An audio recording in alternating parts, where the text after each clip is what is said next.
During the 1990s, 3 Nobel laureates in medicine advanced research that revealed the primary function of DNA lies not in protein synthesis as widely believed for the past century, but in electromagnetic energy reception and transmission. Less than 3% of DNA's function involves protein manufacture. More than 90% functions in the realm of bioacoustic and bioelectric signaling. So why is it important to know that DNA functions in bioelectric signaling? HeartMath Institute has discovered the heart and brain maintain a continuous two-way dialogue, each influencing the other's functioning. Although it is not well known, the heart sends far more information to the brain than the brain sends to the heart, and the signals the heart sends to the brain can influence perception, emotional processing, and higher cognitive functions. The heart also generates the strongest rhythmic electromagnetic field in the body, and this actually can be measured in the brainwaves of people around us. We are quite literally an electromagnetic expression of our highest cognitive function. The behavior of electromagnetism is evident throughout the world as dualism. All matter contains a negative and positive charge, which means organisms are built upon this foundation. The natural homeostasis of any organism is a balance of both polarities.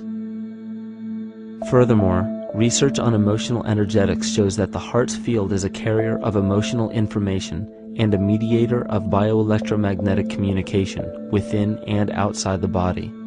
Research shows our heart's field changes distinctly as we experience different emotions. It is registered in people's brains around us and apparently is capable of affecting cells, water, and DNA studied in vitro. Fear. The chemical supplied by a collective parasite creates a distinct bioelectric signal given off by the host. This signal is disseminated to the organisms within our community and will grow outward through the entire organism unless it is counterbalanced by an opposing force. Dr. Fritz Alan Popp discovered that the cells in our body communicate through biophotons, which are tiny particles of light that are single units of an electromagnetic field. This communication system within our body also exists between people in what's known as morphic resonance. This was known by the shamans, sages, and adepts of antiquity. These teachings were commonplace in prehistoric cultures. It wasn't by sheer chance that artistic expression and rituals were the cornerstone of every ancient civilization. Art was used as a personal method to exercise the shadow content of the psyche and introduce it to the conscious mind. This was very literally viewed as psychic therapy. Ritual was based around astrological dates. As we've learned, the study of the stars and planets reflect our own astropsychology. The shamans would perform rituals on astrological dates that would correlate with a circadian rhythm or a psychological cycle.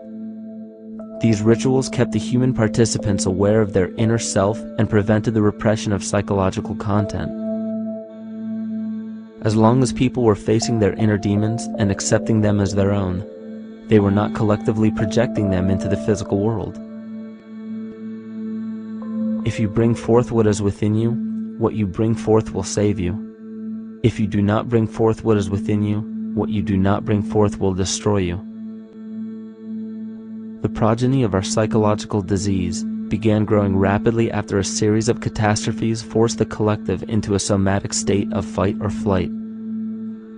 This lowered the immunity of the population by introducing a state of immense stress. Our body becomes more susceptible to illness under stress. In this manner, humanity fell ill when entire bodies of land were swallowed up by the floodwaters. This uprooted many tribes, chiefdoms, and civilizations from their homes, and their ritual practices that were used as a conduit for psychic wellness were put on hold in order to survive the catastrophe and seek new homes. The shamans were spread to many new areas of the world. This information has been suppressed. We are made to believe that advanced civilizations such as ancient Egypt and the Mayans of Mesoamerica came about with no prior rudimentary remnants or evidence of evolving intellectual artifacts to bring them to their peak. We are meant to believe that their incredible knowledge of mathematics, astrology, agriculture, economy, polity, and architecture came out of nowhere. Trillions of cells make up a single organism called the human body, and billions of human bodies help make up the organism we call Earth. The Earth has more similarities with the human anatomy than you may think. Earth has its own electromagnetic generation, just like the human body. Research has found that a direct current of electricity flows through perineural cells found around every nerve in the body. These pathways are called energy meridians and have been used in the practice of acupuncture for at least 2,000 years. Dating even farther back is the notion of dragon paths or ley lines in which many megalithic structures and stone monuments were erected, marking the energy meridians of the Earth. These energy meridians are generated by the resonant frequencies of the Earth, called the Schumann waves. Each planetary body has its own resonant frequencies, and is determined by the circumference and diameter as well as the speed of orbit and rotation. The Earth's resonant frequency starts at 7.83 Hz and ends with the 7th harmonic at 43.2 Hz, correlating with the 7 chakras. Ultimately, the greatest discovery of our Earth is its consciousness. A visible attribute of consciousness is an energetic field that governs the shaping of organisms. Morphogenesis is a scientific term to explain this very shaping of tissues, organs, and entire organisms. Consciousness is the creative force of the entire universe. It has been given many names such as God, Yahweh, Krishna, nature, the field, and divinity. The entire universe is in fact a single living, conscious organism with complete awareness of itself. The reason why it may seem difficult to comprehend this is because our understanding is typically limited by our language. When we hear the term conscious organism, we tend to anthropomorphize its definition. By giving it human qualities, we mistakenly look past what an organism truly is in the first place. The definition of an organism is any living thing capable of response to stimuli, reproduction, growth and development, and maintenance of homeostasis as a stable whole. Our universe does all of these things. The consciousness of our universe is responsible for the form and purpose that all matter assumes. The Earth's resonant frequencies are a result of its form. These frequencies are responsible for biological rhythms, such as menstrual and circadian cycles, as well as behavioral and emotional patterns. The frequencies are then picked up by the flora and fauna, which are biological instruments that respond to the wave patterns. The wave patterns resonate in the cranial structure of our head and converge in the center of our brain, which is where we find the pineal gland. The pineal gland is believed in many cultures to be the spiritual third eye responsible for intuition. Descartes called it the seat of the soul where mind and body meet. Each individual cell in our body receives an electromagnetic impulse from our central nervous system. They receive the very same impulse that was disseminated to every biological instrument from the Earth. An explanation of our conscious universe has been attempted by religion, science, and philosophy. The neglect of biological nature from any organism causes illness. A divorce from nature, exile from Eden, confounding of tongues, they are all symptoms not of a biblical God or deity, but the true self.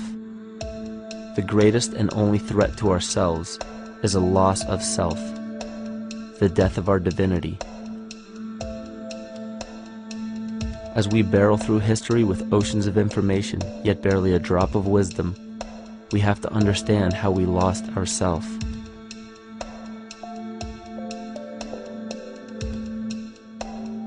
In sacred texts and ancient scriptures left by our ancestors, we find an incredible link between stories of creation, a great flood, the war of the gods, the Messiah dying for the sins of man, end-time prophecies, and similar characters.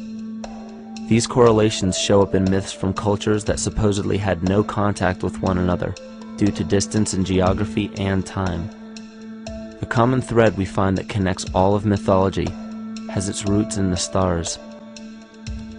One of the most revealing accounts is the battle of the gods in heaven and the ensuing flood.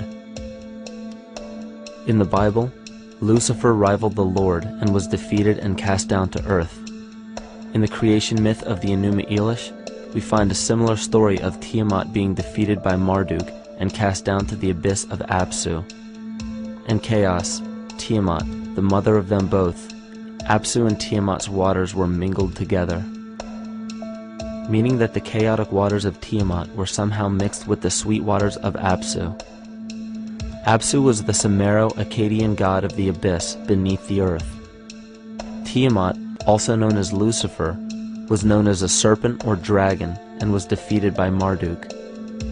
Marduk was the father of Nebo or Mercury, and Mercury is the same mythological character as the Zoroastrian Mithra, the Egyptian Hermes Anubis, and the Gnostic Hermes Christos. The most recent version of Mercury, however, is the archangel Michael in the Bible, who defeated Lucifer and sent him to the abyss of the earth, or hell. This story is steeped in astrological significance in the Bible and in many other ancient scriptures. This leads to an event in history that is recorded by many researchers regarding the cosmic upheaval and historic deluge. William Commonus Beaumont states, "The flood immortalizes the collision of a fallen planet, later termed Satan, actually a cometary body with our Earth." Consider what this reveals. He postulates that a planet, later termed Satan, fell to the earth, creating the flood we see recorded in the Bible and other myths. Lucifer, or Tiamat, was a planet known to ancient cultures as the Glistening One, the dragon of chaotic salt waters. The light from the sun illuminated this planet's water, which gave it a glow that rivaled the sun's own light, which is where we hear about Lucifer rivaling the Lord.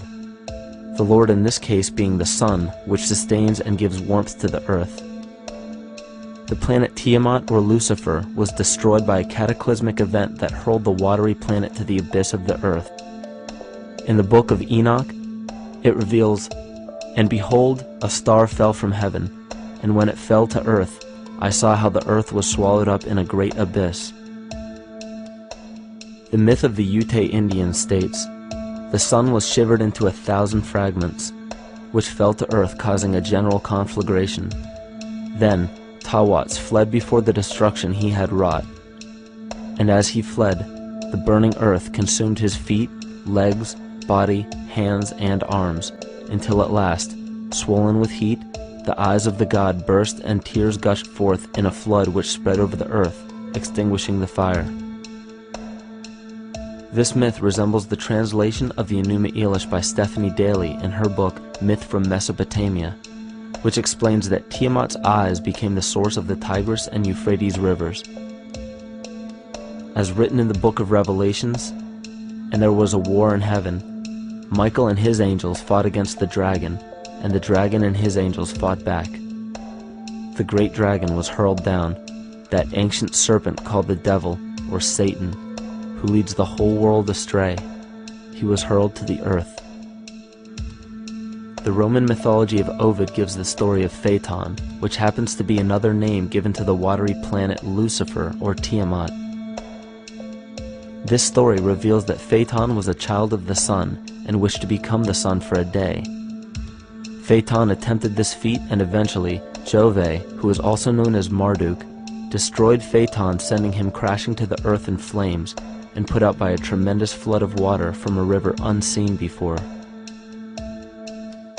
The common theme we notice here is that of a saltwater planet, the great dragon, Lucifer, Tiamat, or Phaeton, was defeated and fell to the earth, and now dwells in the abyss known as hell, giving us the outline of the story of Lucifer rising up against the Lord and being defeated and banished to rule the underworld.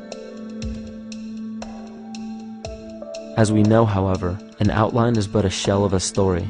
The inner meaning, the spirit of the myth, comes with a deeper understanding of the essence of each planet, not just the physical planet, but the conscious core, because we know now that the proportions and velocity of a planet gives them their own characteristic frequencies, which govern biological and behavioral patterns.